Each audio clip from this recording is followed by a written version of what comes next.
ನಮಸ್ಕಾರ ಸ್ನೇಹಿತರೆ, ಈ ಒಂದು ವಿಡಿಯೋದಲ್ಲಿ ಬೇರೆ ಭಾಷೆಯಿಂದ ಕನ್ನಡಕ್ಕೆ ಡಬ್ ಮಾಡಲಾದ ಮತ್ತು ನೀವು ನೋಡಲೇಬೇಕಾದಂತಹ ಕೆಲವು ಪ್ರಮುಖ ಮೂವಿಗಳ ಬಗ್ಗೆ ತಿಳಿಯೋಣ.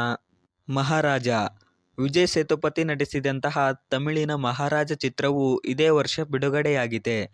ತನ್ನ ಮಗಳಿಗೆ ಆದಂತಹ ಅನ್ಯಾಯದ ವಿರುದ್ಧ ವಿಭಿನ್ನ ರೀತಿ ಹೋರಾಟ ಮಾಡಿ ತನ್ನ ಸೇಡನ್ನು ತೀರಿಸಿಕೊಳ್ಳುವ ಆಕ್ಷನ್ ಥ್ರಿಲ್ಲರ್ ಸಿನಿಮಾ ಇದಾಗಿದೆ. 2. ಮಂಜುಮೈಲ್ ಬಾಯ್ಸ್.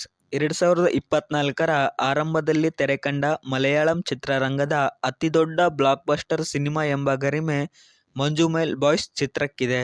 ಸ್ನೇಹಿತರೆಲ್ಲರೂ ಸೇರಿಕೊಂಡು ಕೊಡೈಕೆನಾಲ್ ಸ್ಥಳಕ್ಕೆ ಪ್ರವಾಸಕ್ಕೆಂದು ಹೋಗಿ ಅಲ್ಲಿ ಎದುರಾಗುವ ಸಮಸ್ಯೆಗಳಿಂದ ಹೊರಬರುವ ಥ್ರಿಲ್ಲಿಂಗ್ ಮೂವಿಯಾಗಿದೆ. 3. ಮ್ಯಾಡ್. 2023ರಲ್ಲಿ ಬಿಡುಗಡೆಯಾದಂತಹ ತೆಲುಗು ಚಿತ್ರರಂಗದ ಕಾಮಿಡಿ ಡ್ರಾಮಾ ಮೂವಿಯಾಗಿದೆ. ಇಂಜಿನಿಯರ್ ಮಾಡಲು ಬೇರೆ ಊರಿನ ಕಾಲೇಜಿಗೆ ಬರುವಂತಹ ಹುಡುಗರ ಅಲ್ಲಿನ ಲವ್ ಲೈಫ್ ಮತ್ತು ಕಾಮಿಡಿ ಸನ್ನಿವೇಶಗಳ ಸಿನಿಮಾವಾಗಿದೆ. 4. ವಿಕ್ರಮ್. ನಟ ಕಮಲ್ ಹಾಸನ್ ನಟನೆಯ ನಿರ್ದೇಶಕ ಲೋಕೇಶ್ ಕನಗರಾಜ್ ರವರ ಎಲ್ಸಿಯುನ ಪ್ರಮುಖ ಸಿನಿಮಾವಾಗಿದೆ.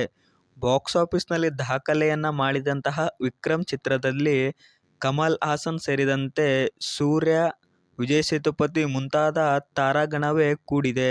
ಇನ್ನು ಈ ಸಿನಿಮಾ 2022ರಲ್ಲಿ ತೆರೆಕಂಡು ಅದ್ಭುತ ದಾಖಲೆಯನ್ನ ಮಾಡಿತ್ತು. 5. ಸಲಾರ್. ತೆಲುಗಿನ ಪ್ಯಾನ್ ಇಂಡಿಯನ್ ಸ್ಟಾರ್ ಪ್ರಭಾಸ್ ಮತ್ತು ಕನ್ನಡದ ಪ್ರಶಾಂತ್ ನೀಲ್ ರವರ ಕಾಂಬಿನೇಷನ್ನಲ್ಲಿ ಬಂದಂತಹ ಸಲಾರ್ ಚಿತ್ರಕ್ಕೆ ಹೊಂಬಾಳೆ ಪ್ರೊಡಕ್ಷನ್ ರವರು ಬಂಡವಾಳವನ್ನ ಹೂಡಿದ್ದರು. ಇನ್ನು ಈ ಚಿತ್ರವು ಬಿಡುಗಡೆಗೊಂಡು ಬಾಕ್ಸ್ ಆಫೀಸ್ನಲ್ಲಿ ಭರ್ಜರಿ ದಾಖಲೆಯನ್ನ ಸಹ ಮಾಡಿತ್ತು. ಇದು ಕನ್ನಡದ ಶ್ರೀಮುರಳಿ ಮತ್ತು ಪ್ರಶಾಂತ್ ನೀಲ್ ರವರ ಉಗ್ರಂ ಚಿತ್ರದ ರೀಮೇಕ್ ಸಹ ಆಗಿದೆ.